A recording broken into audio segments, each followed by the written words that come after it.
Organização administrativa é um ingrediente sempre presente na sua prova da Sebrasp. Claro, eu não vejo aqui como cair na discursiva, a sua banca é extremamente temática, então não cairia organização administrativa na discursiva. Nós sabemos que ponto inicial da organização administrativa é entender o que é órgão, entender o que é entidade. Os órgãos são unidades administrativas desprovidas de personalidade jurídica e talvez por isso, ou sobretudo por isso, não contam com patrimônio, não podem assinar contratos administrativos, não assumem direitos e obrigações diretamente. Quem assume é a pessoa. O órgão faz parte da pessoa jurídica.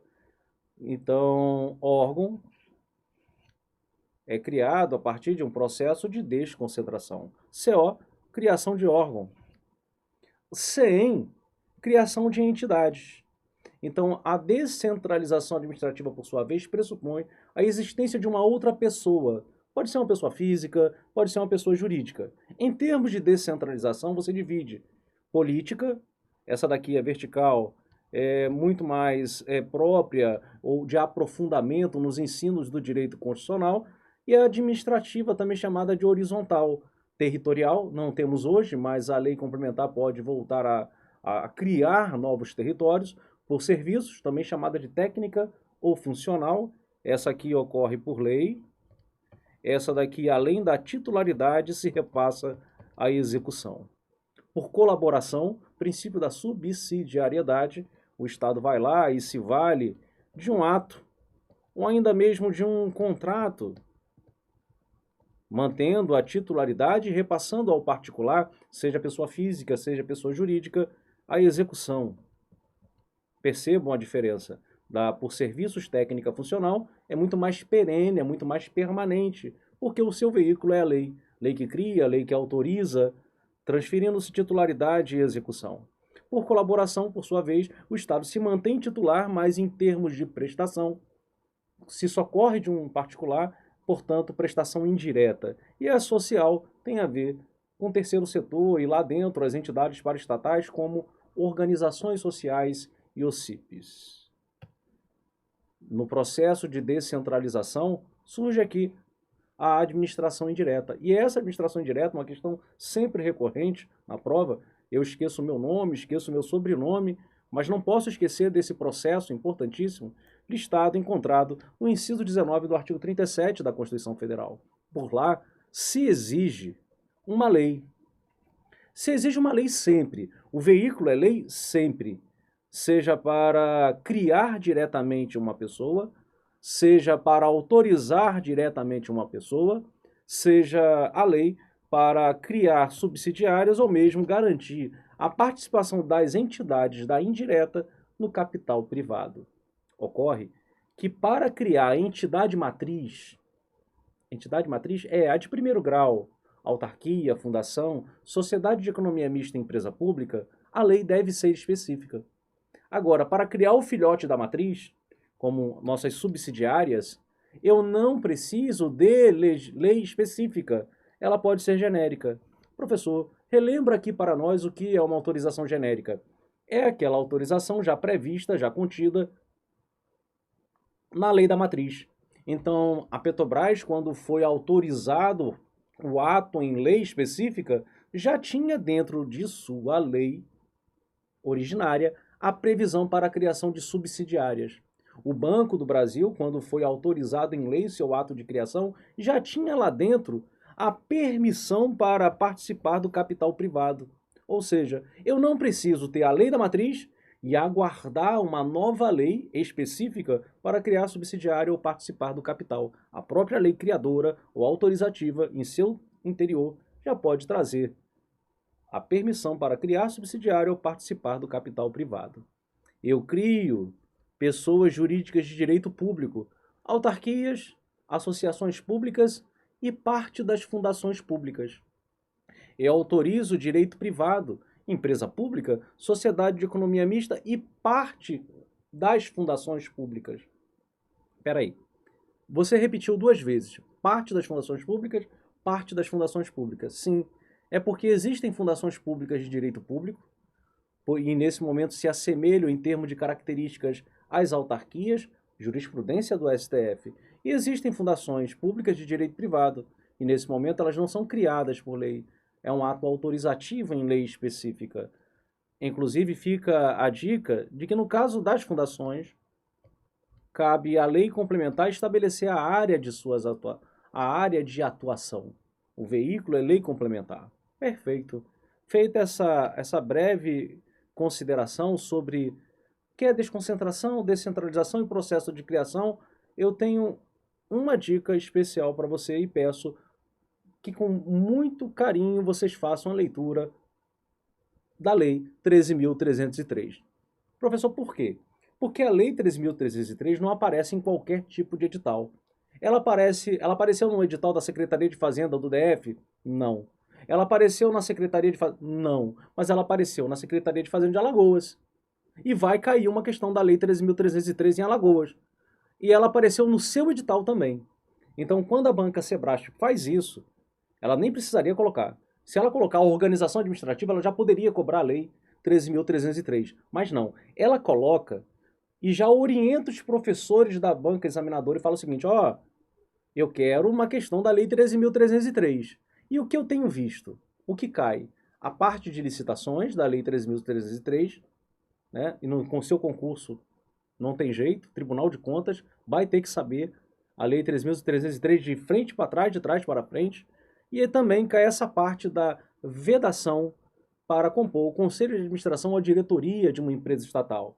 Por exemplo, se você faz parte de um órgão regulador, ANP, Agência Nacional de Petróleo, você não pode compor o conselho de administração da Petrobras, gente. Porque você fiscaliza a Petrobras. Haverá um conflito de interesses. Se você é ministro, secretário, você também não pode assumir o conselho ou a diretoria, porque nesse momento quer se afastar dentro da estatal uma interferência da administração direta, interferência política. Comissionado também não pode. Mandato eletivo, ou seja, membro do Poder Legislativo, ainda que esteja licenciado, mais uma vez, quer se afastar da estatal, a ingerência, a aproximação política, dirigente de partido político, o que confirma essa ideia, né, essa mens legislatoris, né, mens legis. Aí. A mensagem do legislador foi afastar realmente essa orientação política. E essa vedação se estende aos parentes até terceiro grau. Vejam aí como se quer, né, dar aplicabilidade ao princípio da moralidade administrativa. 3 anos anteriores, atuou em estrutura decisória de partido político ou mesmo em organização de campanha eleitoral. Mais uma vez, afastar. Só que não é de natureza perpétua. Eu atuei tem 10 anos, então não tenho mais ingerência política alguma. Então se previu aí o prazo de 3 anos de quarentena. Exerça cargo em organização sindical. 3 anos anteriores foi fornecedor ou mesmo comprador de bens e serviços, seja da entidade matriz. Professor, quem é a entidade matriz? A controladora, a administração direta e a estatal. Conflito de interesses. Não precisaria nem ter colocado, né? Mas a lei foi lá e colocou conflito de interesses. Vem comigo. A criação de fundações públicas de direito público, ocorre por meio de lei. Inclusive, é uma lei específica. Não sendo necessária a inscrição do seu ato constitutivo em registro civil das pessoas jurídicas. Não sendo necessária. Ou seja, essa inscrição ela é até necessária para as pessoas jurídicas de direito privado. Então, se a fundação for pública de direito privado, eu preciso da inscrição, porque é a partir desse momento que se adquire a personalidade jurídica. Mas como ela já é de direito público, nivela-se a autarquia. A autarquia é criada diretamente por lei. Então, a fundação pública de direito público também é criada diretamente por lei. Então, esse item está certo. No caso de descentralização por colaboração, colaboração é aquela que ocorre por ato ou contrato e só se outorga, só se delega, só se entrega à execução. A alteração das condições de execução do serviço independe de previsão legal específica. Realmente independe, porque é ato ou contrato Quem precisa de previsão legal específica é a descentralização por serviços. Então esse item está certo. Acompanhe comigo, porque a partir de agora é o que eu acho que vai cair. Tá? De acordo com a Lei 3.303, a entidade dotada de direito privado, aí eu venho, né? Não é o caso de vocês, em que a prova é do estilo certo e errado, né? Direito privado não pode ser autarquia, com criação autorizada em lei, com patrimônio próprio, cujo capital é integralmente detido pela União, pelos estados, pelo DF ou pelos municípios. Entidade dotada de personalidade com criação autorizada, patrimônio cujo é integralmente pela União, estados, municípios. Não é a sociedade de economia mista, porque aqui mistura, né? Mistura o público com o privado, sendo que a parte pública é ela que se confere o controle por parte da administração pública. Não é a organização social, porque essa é uma entidade paraestatal, e aí você ficaria entre as letras B e D. Como existem, falou só fundação, eu nem sei que fundação é essa. Né? Se é uma fundação pública de direito público, fundação pública de direito privado. Mas também não precisa. Porque essa ideia de capital social é de entidade comercial, entidade empresarial. Fundação não é entidade empresarial. Logo, a resposta: esse é o conceito dado pela lei às empresas públicas. Ok? Lembrando que integralmente pela União, estados, só mais um conceito. Regra: essas entidades, quando são criadas, elas são criadas de forma unipessoal, ou seja, é 100% do capital da União, é 100% do capital dos estados, DF ou do município. Mas a gente pode ter também empresas públicas pluripessoais. Como assim pluripessoal? Uma parte do estado, uma parte da União, mantido 100% público.